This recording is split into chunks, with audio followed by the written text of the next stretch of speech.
대한아동학대 방지협회 공혜정 대표와 얘기 나누도록 하겠습니다. 대표님 안녕하세요. 네, 안녕하십니까. 네. 자, 지난 8년 동안 병원에서 출산은 했는데 이 출생 신고를 안 한 경우 2천여 건 중에 단 1%를 지금 조사하고 있는 상황입니다. 23건을 조사한 건데 그런데 연달아서 사망 사건이나 행방을 알 수 없는 경우가 나오고 있어서요. 이거 피해 사례가 더 있는 거 아닌지 걱정이 큰 상황입니다. 어떻게 보고 계세요? 그렇죠. 지금 이제 1%인 23명에 대해서 조사를 했는데도 벌써 이제 최소 3명에 대한 사망이라든지 그 유기 사실이 밝혀졌는데요. 예. 이 보건복지부에서는 이제 2천여 건에 대해서도 전부 전수조사를 실시할 예정이라고 합니다. 그렇게 되면 또 얼마나 더 많은 사망이나 유기 사건이 밝혀질지 생각만으로도 두렵습니다. 많은 분들도 그 부분을 걱정하고 계실 텐데 그런데 또 한 가지 걱정되는 게 있습니다. 이번에 비형 간염 백신을 접종한 기록을 바탕으로 이 출산한 걸 확인한 거잖아요. 네. 그런데 언론 보도를 보니까 결핵 백신을 맞은 아이들과 출생 신고된 아이를 비교하면 차이가 더 많이 나더라 이런 보도도 있더라고요. 네, 그러면 이거 그렇습니다. 출생 신고가 안 된 아이들이 지금 2천여 명 이제 확인이 됐는데 이거보다 더 많을 수도 있다. 이 부분도 참 걱정됩니다. 네, 그렇습니다. 이제 병원에서 BCG 주사를 이렇게 맞았는데 출생 신고가 되지 않은 아이들이 2년 동안에 약 1만 명이 넘는다라고도 얘기를 하고 있습니다. 음, 제가 감사원에서는 이 2015년부터 2022년간 한 8년간의 이제 그 BCG 그 접종 기록을 확인한 결과 미신고 아동이 뭐 최대 지금보다 5배가 더 많지 않을까라는 우려를 표하고 있습니다. 네. 자, 그래서 정말 출생한 아동이 얼마나 되는지도 빨리 확인이 됐으면 좋겠는데 근데요, 이게 지금 다 접종 기록, 그러니까 출산에 대한 간접적인 자료를 바탕으로 해서 추적을 해가고 있는 거잖아요. 네. 그런데 만약에 병원에서 출산할 경우에 부여하는 신생아 번호라는 게 있더라고요. 이걸 네. 통해서 처음부터 관리를 할 수 있으면 좋지 않았을까 이런 생각도 드는데 이게 부처별로 정보 공유가 안 되는 것도 문제로 보입니다. 지금 이제 그 신생아에 대해서 이 아동의 출산에 관한 기록은 그 건강보험공단이라든지 심평원에서 자료로 관리를 하고 있고요. 그리고 임시 신생아 번호를 부여하는 것은 질병관리청에서 하고 있습니다. 그리고 어, 출생 신고는 보건복지부나 이제 행정안전부 쪽에서 관리를 하고 있고요. 예방접종 자료는 질병청에서 또 관리를 하고 있습니다. 그러니까 이렇게 자료가 흩어져 있다 보니까 이 신생아에 대한 어떤 관리가 용이하지 않습니다. 그렇군요. 그러니까 이렇게 흩어져 있는 신생아 관련 자료들을 좀 통합해서 관리한다면 유기적으로 관리한다면 신생아 유기 같은 이런 문제가 좀 예방되지 않을까 이런 생각을 좀 해봤습니다. 대표님, 그런데 맞습니다. 네. 지금 이 상황을 보면서 들었던 궁금증 가운데 하나가 아이를 낳고 출생 신고를 하지 않는 경우는 이유는 뭐라고 봐야 됩니까?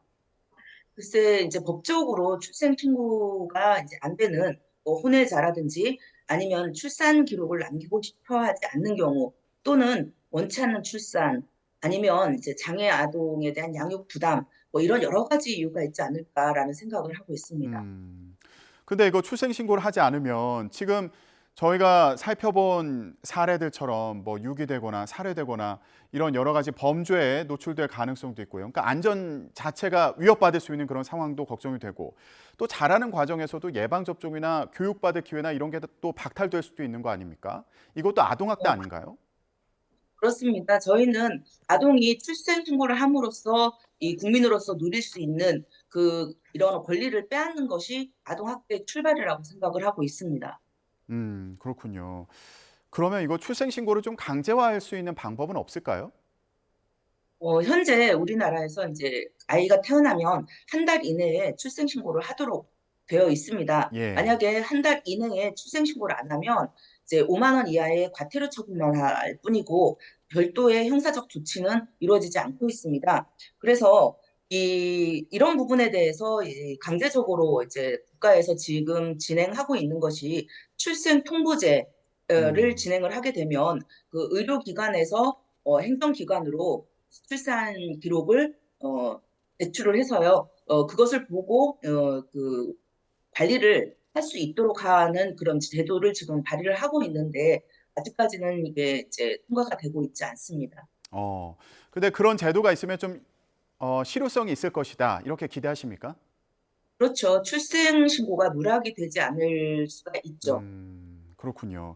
여기에 더해서 보호출산제라는 것도 대안으로 제시를 하더라고요. 그러니까 산모가 익명으로 출산할 수 있도록 돕는 그런 제도인데 이번에 나타난 사례 가운데 하나도 경찰에 수배된 상황에서 지인 명의를 도용해서 출산한 경우가 있었더라고요. 그러다 보니까 출생 신고도 하지 않고 예방 접종도 하지 않았고 또 소재를 찾는데도 어려움이 있었던 것 같은데 이 보호출산제가 있었다면 이런 경우에 좀 도움이 됐을까요? 어떻게 보십니까?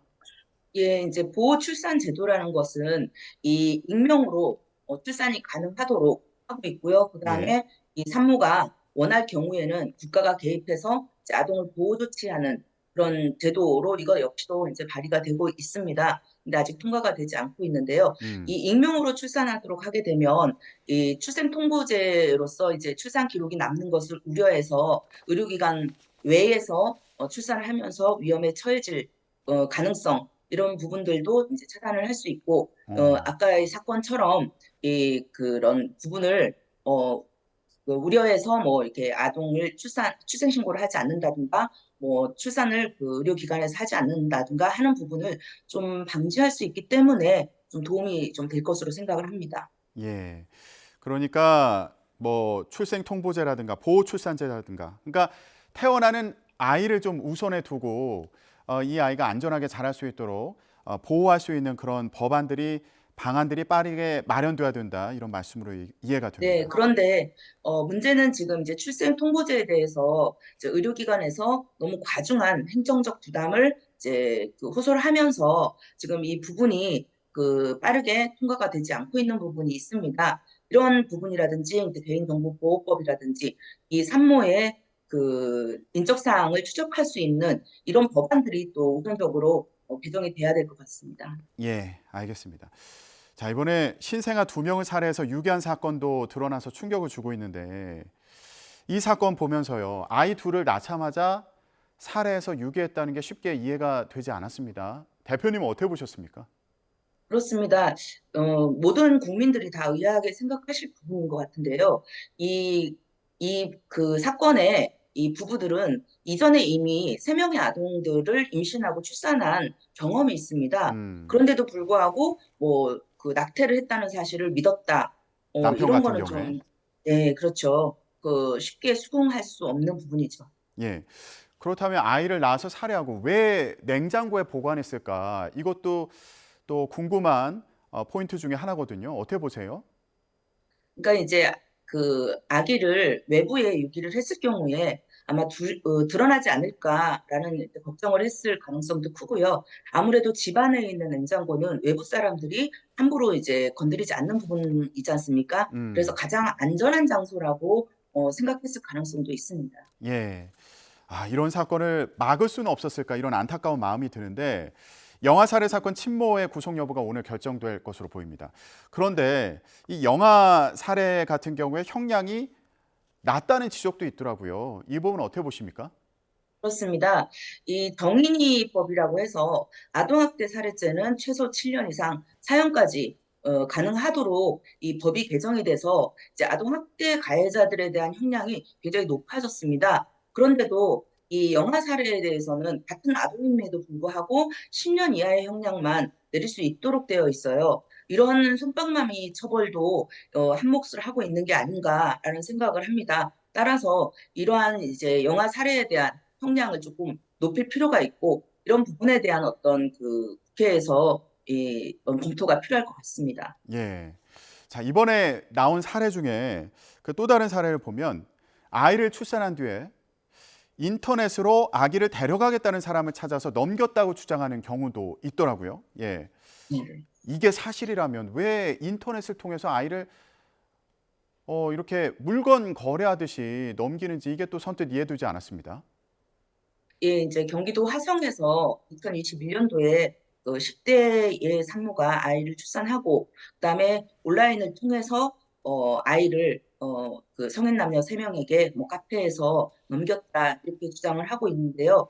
어, 이제 이 산모 같은 경우는 아이를 키울 수 있는 여건이 되지 않아서 그랬다라고 주장한다고 알고 있습니다. 그래서 아이를 키워줄 수 있는 그런 사람 대상을 찾았던 것 같은데 굉장히 위험하죠. 왜냐하면 국가기관에서 이제 위탁하고 있는 입양 기관도 있는데도 불구하고 아마 출산 기록이 남는 것을 원치 않았던 것 같습니다. 그래서 지금 이 아동이 생사라든지 건강 어, 여부에 대해서 좀 면밀하게 조사를 하고 있는데 예. 이런 부분들이 좀 우려가 됩니다. 음. 아이를 낳아서 출생 신고도 하지 않고 살해해서 유기하거나 이렇게 다른 사람에게 넘기거나 이런 일이 벌어지는 거는 그 신생아들 같은 경우에 생명체라고 아직 인식을 안 하기 때문에 이런 일이 벌어지는 겁니까? 그 배경이 뭐라고 보세요? 그것은 뭐 제가 그 당사자가 아니기 때문에 정확하게 이렇다라고 말씀드릴 수는 없겠지만 일단은 그 원치 않은 그 아이였기 때문에 아무래도 그 뭐 생명체라기보다는 본인의 인생을 가로막는 걸림돌이다 이렇게 생각했을지 않았을까요? 예. 네. 자, 일단 감사원이 확인한 2천여 명에 대해서 이제 전수 조사를 한다고 합니다. 이게 영유아 실태 조사는 처음이라고 해서 의미가 있어 보입니다만 그런데 한편으로는 이걸로 충분할까? 이런 생각도 들거든요. 어떤 부분이 더 필요하다고 보십니까? 이번에 조사는 2015년부터 8년간의 기록이거든요. 그런데 그렇다면 2015년 이전에 대해서는 얼마나 많은 그 출산 아동들이 출생 신고가 안 돼 있는지를 가늠할 수조차 없습니다. 그렇기 예. 때문에 이 첫 시도가 아무래도 좀 유의미하다고 생각을 하고 있는데요. 자, 문제는 이 출생 기록을 한 아동들 중에서 만 3세 아동에 대해서도 이제 전수조사를 하고 있습니다. 어. 그런데 이 만 3세 아동의 이제 어린이집이나 유치원을 다니지 않는 아동에 대해서는 전수조사를 하고 있지만 그 2021년 아동학대 현황을 보면 0세에서 2세까지 아동의 그 학대 사망률이 47.5%나 됩니다. 가장 높은 연령대이기 때문에 어. 그 이전에 아동들에 대해서 조사가 들어가야 된다고 생각을 하고 있고 예. 이 그 전수조사 연령을 하향 조정할 필요가 있다고 보고 있습니다. 예. 그러니까 현재 출생 신고를 한 아이들의 경우에는 만 3세 시기에 전수 조사를 한다는 거죠. 이 아이가 네네. 안전하게 잘 자라고 있는지, 보호받고 있는지를 조사하는데 근데 이보다 낮은 연령대에서 범죄에 이제 희생되는 경우들이 잇따라 나오고 있으니까 이 전수조사 네네. 연령을 낮춰야 된다. 이런 말씀이시군요.